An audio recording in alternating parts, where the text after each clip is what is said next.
जीतने वालों को मेरा सलाम। 1949 में यूनिवर्सिटी ऑफ विस्कॉन्सिन के साइकोलॉजिस्ट हार्लो ने बंदरों के बिहेवियर को समझने के लिए एक एक्सपेरिमेंट किया। उन्होंने बंदरों के पिंजरे में एक पजल रख दी जिसे सुलझाने के 3 स्टेप्स थे। पहले पिन निकालो, हुक हटाओ और लैच खोलो। उनका प्लान था कि इन बंदरों को केले और खाने का रिवॉर्ड दिखाकर पजल सॉल्व करना सिखाएंगे। लेकिन जैसे ही बंदरों को अकेले छोड़ा, एक अनोखी घटना हुई। कुछ देर बाद बंदर अपने आप पजल सॉल्व करने लगे। इसके लिए न उनको लालच दिया गया और न सिखाया गया था। उनके इस हरकत में साइंटिस्ट्स ने 3 फैक्टर्स रिकॉर्ड किए। पजल सुलझाते समय बंदरों में डिटर्मिनेशन, फोकस और एंजॉयमेंट जैसी फीलिंग्स मौजूद थीं। हार्लो ने कंक्लूड किया कि ये डिटर्मिनेशन और फोकस प्राइमेट्स के अंदर या तो सर्वाइवल, खाने या रिप्रोडक्शन की तलाश में दिखता है। इस समय ये तीनों कारण मौजूद नहीं थे, मतलब कोई और आंतरिक या इंट्रिंसिक फैक्टर था जो प्राइमेट्स, बंदरों और इंसान को कुछ करने के लिए मोटिवेट करता है, और इसी फैक्टर से एंजॉयमेंट भी जुड़ा है। बाद में जब हार्लो और उनकी टीम ने बंदरों को पजल सॉल्व करने पर खाना यानी रिवॉर्ड देने की कोशिश की, तो बंदरों की परफॉर्मेंस गिर गई क्योंकि उनका मन अब रिवॉर्ड में ज़्यादा लगा था। ये मानवता के लिए बहुत इंपॉर्टेंट एक्सपेरिमेंट था जो उस समय ठंडे बस्ते में डाल दिए गए, क्योंकि उस समय वर्ल्ड वॉर 2 खत्म होने के बाद अमेरिका में बड़ी बड़ी फैक्ट्रीज लग रही थीं जहां लोगों को इंट्रिंसिक मोटिवेशन की नहीं बल्कि फैक्ट्री वर्कर्स की ज़रूरत थी। 20 साल बाद एडवर्ड डेकी ने ये एक्सपेरिमेंट्स स्टूडेंट्स के साथ किए और दिखाया कि जब स्टूडेंट्स को अच्छे मार्क्स लाने के लिए पैसे दिए जाने लगे, तब कुछ देर के लिए उनकी परफॉर्मेंस बढ़ी, फिर पूरी तरह से गिर गई। जैसे एक्सटर्नल अवार्ड्स रखते ही अंदर से कुछ चला गया हो। पिछले वीडियो में हमने देखा कि इंट्रिंसिक मोटिवेशन जिन लोगों में होता है वो लोग खेलने के लिए खेलते हैं, मज़े के लिए मेहनत करते हैं। ये वो लोग हैं जो बाहरी परेशानियों से जल्दी रुकते नहीं।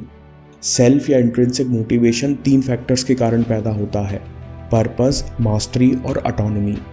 असल में रिवॉर्ड रखने पर स्टूडेंट्स और बंदरों में 2 फैक्टर कम हो जाते हैं, मास्टरी और ऑटोनॉमी। अगर पर्पस हमारा स्टीयरिंग व्हील है जो हमको हमेशा ट्रैक पर रखता है, तो मास्टरी इंजन है और ऑटोनॉमी कार्ब्यूरेटर जो इंजन को सांस लेने में मदद करता है। ऑटोनॉमी का मतलब है कि अपनी लाइफ और काम को डायरेक्ट करने की इच्छा होना, और ये इच्छा बचपन से हम सब के अंदर होती है। हम सब अपनी मर्जी से खेलना, सीखना और एक्सप्लोर करना चाहते हैं। डैनियल पिंक अपनी किताब ड्राइव में कहते हैं कि जब लोगों को अपने तरीके से काम करने का मौका मिलता है, तब वो ज़्यादा इनोवेटिव होते हैं और रिजल्ट के प्रति ज़्यादा जिम्मेदार और रिस्पॉन्सिबल होते हैं। जब हम सेल्फ डिसिप्लिन या रिस्पॉन्सिबल नहीं होते, तो किसी और को, इंसान या हालात को हमको मैनेज करना होता है और सेल्फ मोटिवेशन के चांसेस कम हो जाते हैं। इसलिए हम कह सकते हैं self discipline plus responsibility is equal to autonomy. दूसरा फैक्टर है मास्टरी। मास्टरी मतलब improvement for the sake of improvement. जो लोग हमेशा मास्टरी से मोटिवेटेड होते हैं, इन लोगों को लगता है कि हम और सीख सकते हैं, या हमको जिस स्किल या कला की ज़रूरत होगी हम सीखते जाएंगे।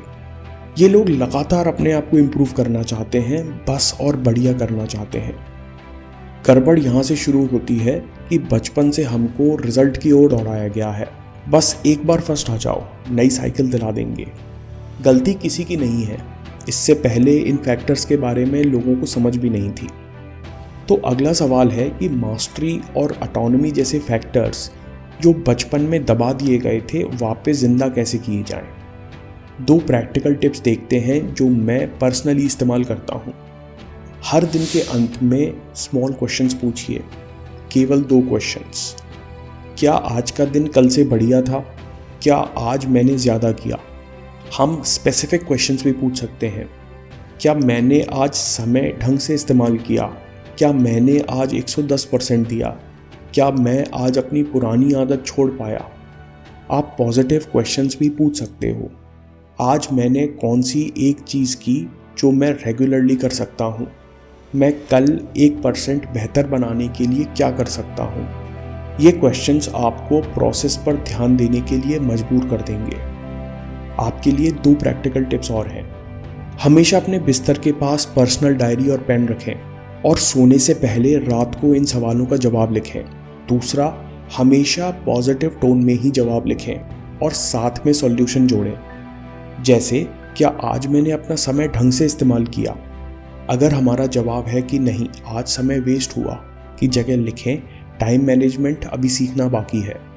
इसका सबसे आसान सॉल्यूशन पोमोडोरो टेक्निक हो सकता है, या मैं कल के दिन 15 मिनट टाइम मैनेजमेंट सीखने में लगाऊंगा। दोस्तों, अगर ये छोटी सी प्रैक्टिस आप कर गए तो आपको अपना दिन डायरेक्ट करने में मज़ा आने लगेगा। आप बहुत जल्दी हर दिन ऐसे जीने लगोगे जैसे एक डायरेक्टर अपनी पसंद से मूवी का एक एक सीन शूट करता है। दूसरा तरीका है Goldilocks tasks. Goldilocks principle behavioural science यानी मोटिवेशन के साथ साथ इकोनॉमिक्स और फिजिक्स जैसे सब्जेक्ट्स में भी प्रूव होता है। गोल्डीलॉक्स प्रिंसिपल कहता है कि आपके काम ऐसे डिफाइन होने चाहिए जो ना बहुत कठिन हो ना बहुत आसान। ये बस आपकी क्षमता से आगे होने चाहिए, जिनको पूरा करने के लिए आपको अपना पूरा एफर्ट और कंसंट्रेशन लगाना पड़े। अगर आप ऑफिस में काम करते हैं या स्टूडेंट्स हैं तो आप पोमोडोरो टेक्निक का इस्तेमाल कर सकते हैं कि पिछली बार 25 मिनट के 4 सेशन में इतना काम किया था, आज मैं 30 मिनट के 3 सेशन में पूरा करूंगा और क्वालिटी भी नहीं गिरने दूंगा। आप देखेंगे कि इस चैलेंज के चलते आपका फोकस बढ़ जाएगा और स्ट्रेस की जगह मज़ा आने लगेगा। लैटिन में एक शब्द है प्रोसीसस, जिसका मतलब है आगे बढ़ना, जिससे इंग्लिश में 2 शब्द बने, प्रोसीड और प्रोसेस। अगर हम ध्यान से देखें तो मास्टरी और ऑटोनॉमी हमें प्रोसेस की तरफ धकेलती हैं। Mastery plus autonomy is equal to process.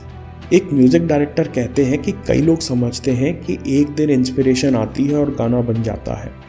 असल में ये प्रोसेस का खेल है। सालों साल म्यूजिक और गानों के बीच में रहते रहते दिमाग अब ट्रेन हो गया है कि कौन से मौके पर किन लिरिक्स के साथ कैसी धुन अच्छी रहेगी। हमको हमेशा म्यूजिक सीखने और बनाने के प्रोसेस में रहना होता है, इसलिए प्रोसेस पर काम कीजिए। प्रोसेस का मतलब है गोल की तरफ स्टेप बाय स्टेप एक एक कदम बढ़ना, ऐसे स्टेप जो आप बार बार रिपीट कर सको। और सही भी है कि मैं और आप एंड रिजल्ट तो अभी नहीं ला सकते, लेकिन प्रोसेस पर काबू कर सकते हैं, और असल में तो केवल प्रोसेस ही हमारे हाथ में है। दोस्तों, इस वीडियो में हमने सेल्फ मोटिवेशन पे 2 पहलू डिस्कस किए। इंट्रिंसिक या सेल्फ मोटिवेशन का एक और इम्पॉर्टेंट पहलू है पर्पस।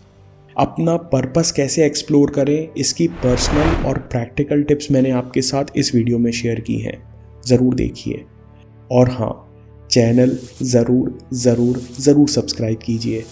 मैं काम के किस्से लाता रहूँगा। हिम्मत, हरकत, होशियारी, हम जीतेंगे।